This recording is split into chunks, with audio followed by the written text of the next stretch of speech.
Après une première partie consacrée à la présence du nombre d'or en mathématiques et dans la nature, nous allons voir comment ce nombre peut exister dans le corps humain d'abord et dans les réalisations artistiques ensuite. S'agissant du corps humain, il faut recourir à la vision de Vitruve, Vitruvius en latin, l'architecte de Jules César, pour constater que le corps humain peut s'inscrire d'une part dans un cercle et d'autre part dans un carré. Pour qu'il s'inscrive dans un cercle, il est nécessaire cependant qu'il écarte partiellement et les bras et les jambes. Son nombril correspond alors au centre du cercle. Pour qu'il s'inscrive dans un carré, il suffit qu'il soit fermement debout, avec les bras écartés au maximum. On remarque alors que le centre du carré qui l'entoure correspond à son pubis et non à son nombril.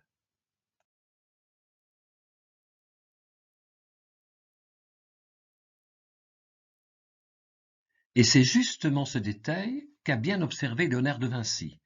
Le carré en question n'est pas inscrit dans le cercle, il doit être tangent au cercle. Ce schéma subtil a d'ailleurs été repris sur les pièces d'1 € frappées en Italie.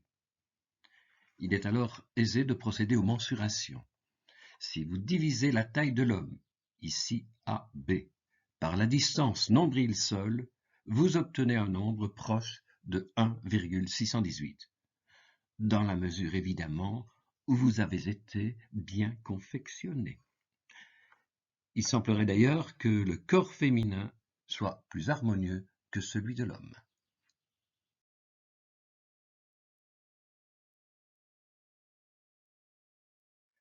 On en a même l'illustration sur un tableau de Botticelli. Le nombril de Vénus est à la bonne place.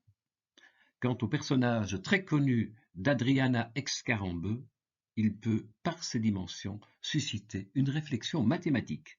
Voyez ses longueurs.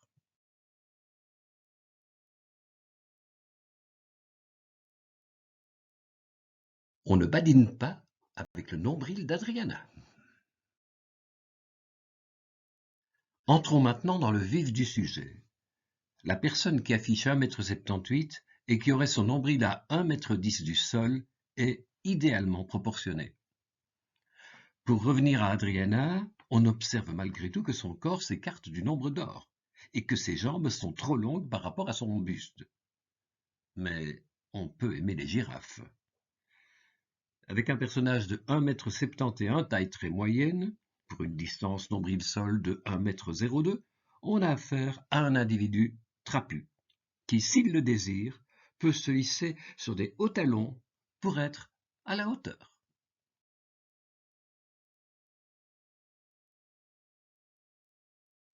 Parfois, les femmes s'adaptent pour ne pas humilier leur mari trop petit, car la Bruni, de toute évidence, n'a pas adopté les aiguilles de Laetitia Ortiz, et pour cause. Pour sa part, le petit Nicolas porte de très hauts talons et choisit même la marche supérieure. Quel tricheur!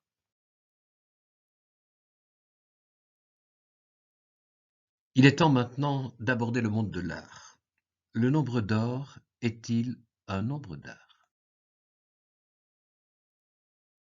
D'abord, la pyramide égyptienne de Khéops, sur laquelle on a beaucoup glosé. Certains commentateurs la définissent avec des mètres, des centimètres et même des millimètres. Je note au passage que les mètres n'existaient pas en ce temps-là. Je préfère quant à moi vous parler avec les unités de mesure de l'époque, en l'occurrence la coudée royale. À partir de ces dimensions connues, à savoir la hauteur et le côté, je puis, grâce au théorème de Pythagore, définir la mesure de l'apothème du flanc triangulaire de la pyramide. 356,09 coudées royales. Si je divise l'apothème par la moitié du côté de la base, j'obtiens 1,618,59, donc très proche du nombre d'or. Mais si au lieu de venir vous parler du nombre d'or, j'avais décidé d'illustrer le célèbre nombre pi, 3,14, etc., je vous aurais prouvé par un petit calcul que la pyramide de Khéops était fondée sur le nombre pi. En quelque sorte, vous l'avez compris, on peut toujours arriver par de subtils détours, à trouver ce que l'on veut prouver. C'est comme avec les statistiques.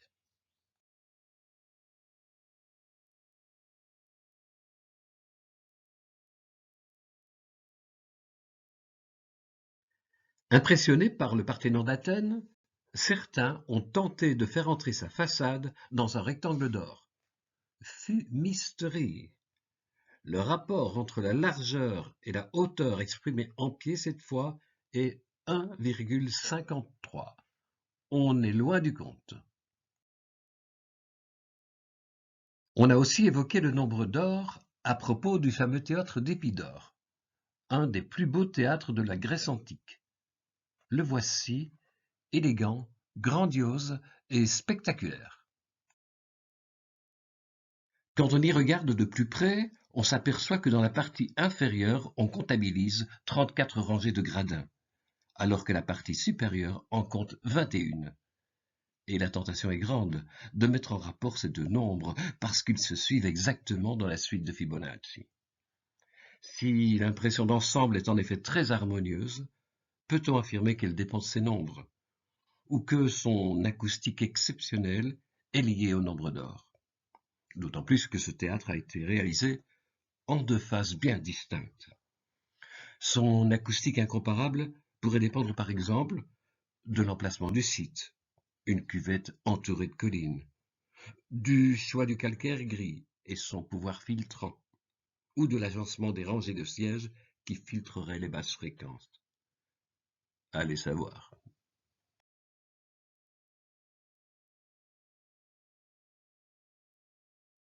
L'art roman cistercien, çà et là, n'a pas été insensible à l'attrait du nombre d'or.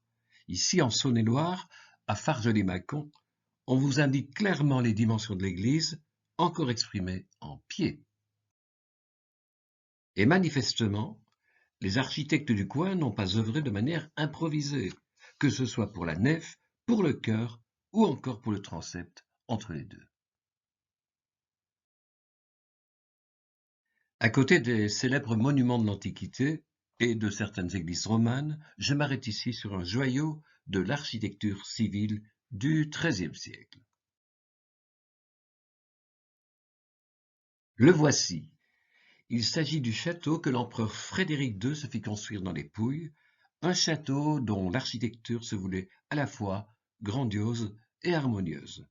Regardez plutôt. Pour les dimensions de ce rectangle, référence nette est faite à la Bible, avec le nombre 40. Et pour la longueur, une multiplication par 1,618 suffit.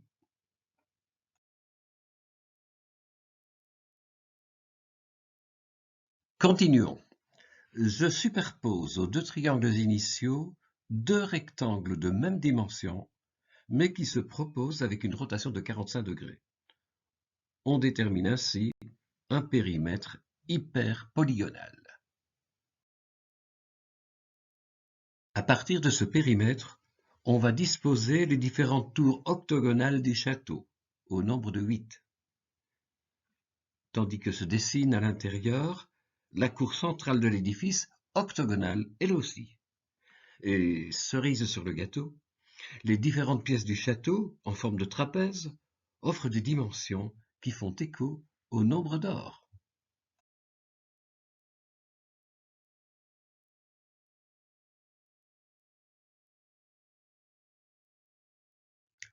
Après la visite des différentes pièces de l'édifice, on peut, en revenant dans la cour centrale, observer un octogone de ciel bleu, parfois nuageux.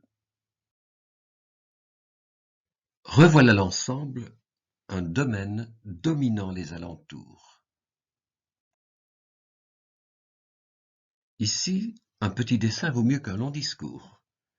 Si je soustrais d'un rectangle d'or le plus grand carré possible, je vais retrouver un nouveau rectangle d'or.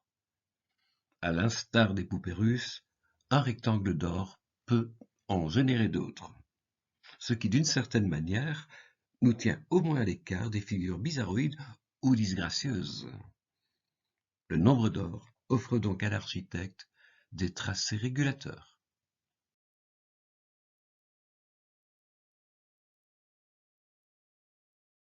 Après l'architecture, le nombre d'or dans la peinture, à commencer par le format des tableaux.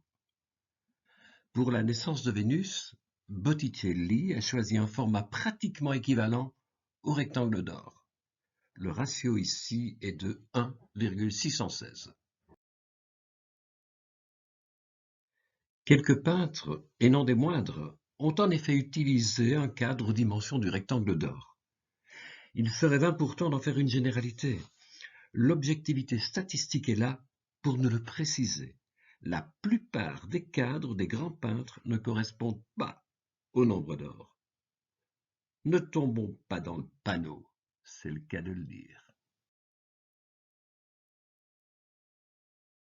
Il est permis aussi de s'intéresser à la disposition d'un sujet à l'intérieur d'un cadre. Voici un portrait en buste du roi de France Charles VII. Il est l'œuvre de Fouquet. Deux impératifs, bien positionnés et bien proportionnés. Il s'agit donc de voir où situer le bas du visage de Charles VII, c'est-à-dire le menton, et à quelle hauteur placer les yeux du personnage. Pour le menton, ce sera la hauteur du tableau divisée par 1,618. Pour les yeux, ce sera un quart de la hauteur du tableau, et pour la bouche, on calcule la distance comprise entre la ligne des yeux et la ligne du menton, et on divise cette distance par 1,618. Il suffisait d'y penser, bien sûr. Mais je ne ris pas. Fouquet y avait pensé. En témoignent les trous du compas dans le manuscrit.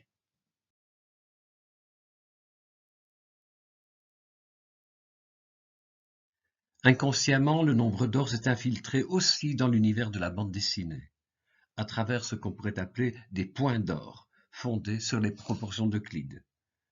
Dans une vignette, ces points, au nombre de 4, se trouvent à des endroits qui appellent le regard.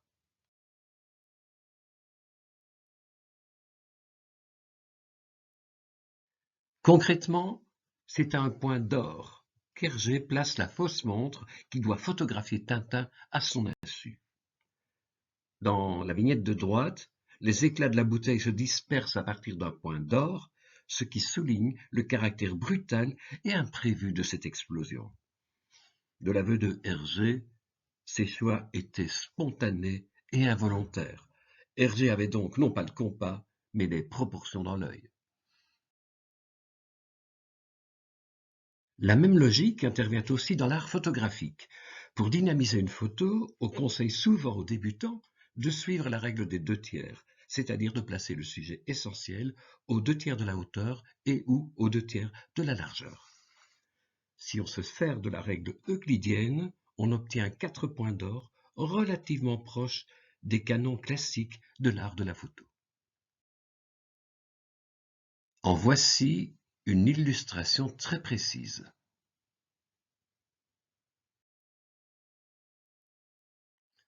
A contrario, quand on oublie ces préceptes, on produit une photo fade, sans relief.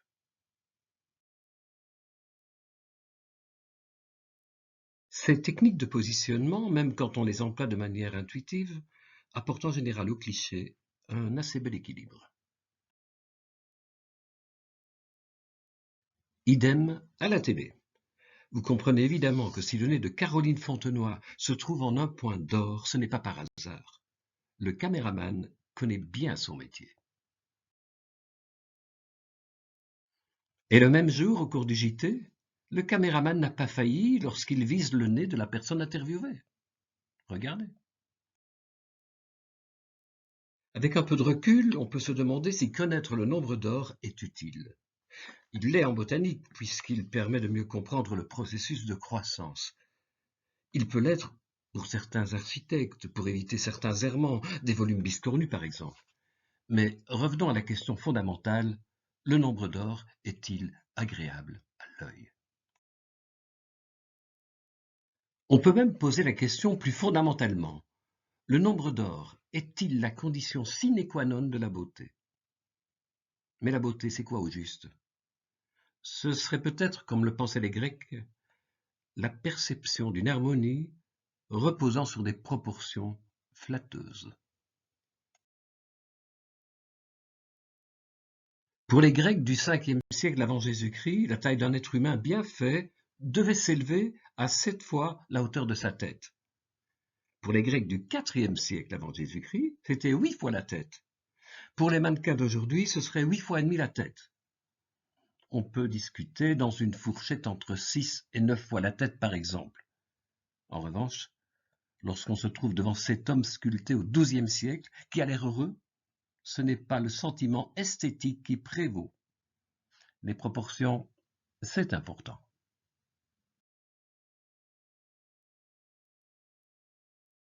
Pour aborder la question esthétique de la manière la plus concrète, revenons en détail sur les proportions du corps humain, selon les critères de Léonard de Vinci, en y ajoutant, pour le plaisir des sens, l'algorithme du professeur Singh de l'université d'Austin au Texas. On a déjà parlé de Vitruve, revisité par Léonard. Concentrons-nous cette fois sur le visage. Idéalement, si l'on divise la hauteur du visage par sa largeur, prise au niveau des yeux, l'on doit s'approcher du nombre d'or. Regardez Elena Tarchi, citoyenne italienne. Penchons-nous sur d'autres visages. Une esthéticienne liégeoise avec son sourire, 1,627, un ingénieur chimiste, 1,625, et Inès Sastre, actrice espagnole au visage très distingué, 1,62. Oui, elle est belle. Les yeux, le front, le nez, la bouche.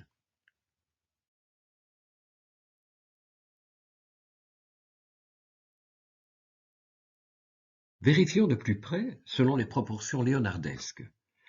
La largeur de la bouche doit être égale à la largeur du nez multipliée par 1,618. Parfait. Après le test de la largeur, vérifions la hauteur. La distance entre le bas du nez et la bouche multipliée par 1,618 doit donner la distance entre la bouche et le bas du menton. Oui, le visage d'Inès Sastre dégage une impression de beauté sous toutes les coutures. Pour le professeur Singh du Texas, la sensualité d'un corps de femme ne dépend pas du tour de poitrine, mais du rapport entre le tour de taille et le tour de hanche. Idéalement, ce rapport tournerait autour de 0,666.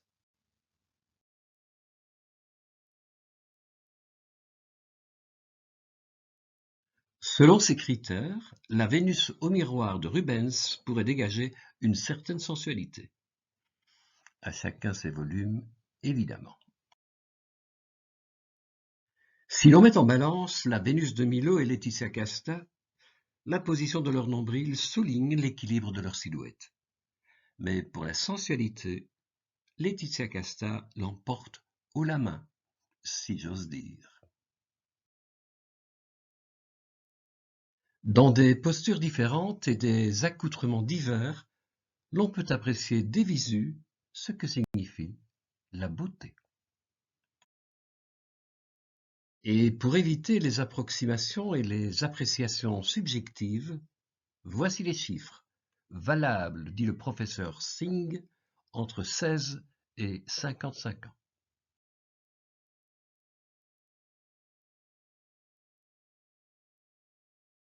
Une condition de la beauté? Il convient en tout cas de ne pas choquer. Et dans cette perspective, le nombre d'or ne conduit généralement pas à la laideur, ne génère pas des objets difformes et serait plutôt un ingrédient enjoliveur. Certes, le beau n'existe pas sans un minimum de géométrie, mais la beauté mathématique ne suffit pas. J'y ajouterai 3 éléments. D'abord, l'harmonie, la proportion des parties entre elles et dans le tout. Ensuite, le rythme, c'est-à-dire la conservation de l'harmonie dans le mouvement, dans la marche, dans la danse par exemple. Et enfin, la grâce, le rayonnement de l'esprit vivant qui transfigure la chair. On dit souvent d'ailleurs que la beauté d'une personne se lit derrière ses yeux.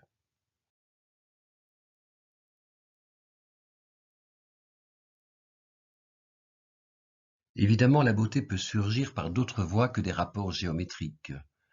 Ce serait par exemple une association de couleurs, un heureux voisinage, une matière particulière, la soie, le taffetas, un élément insolite, un décolleté asymétrique, le petit je ne sais quoi qui parfois fait la différence, ou encore un mouvement, l'éclat d'un sourire, tout simplement.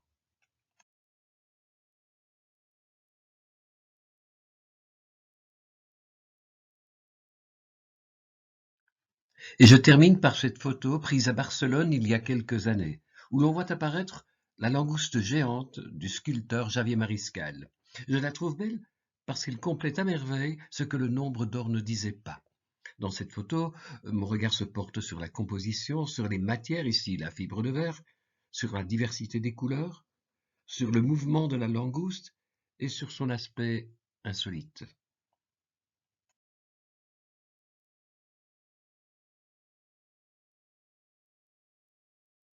Même si le silence est d'or, j'ai composé 3 petites phrases où l'or dévoile ses vraies richesses. Bercée par l'angle d'or, la fleur s'offre comme un calice. Tel un rectangle d'or, ton visage s'éclaire. Oh, quel délice! Si d'aventure ton cœur est d'or, mon âme, pour toi, sera novice.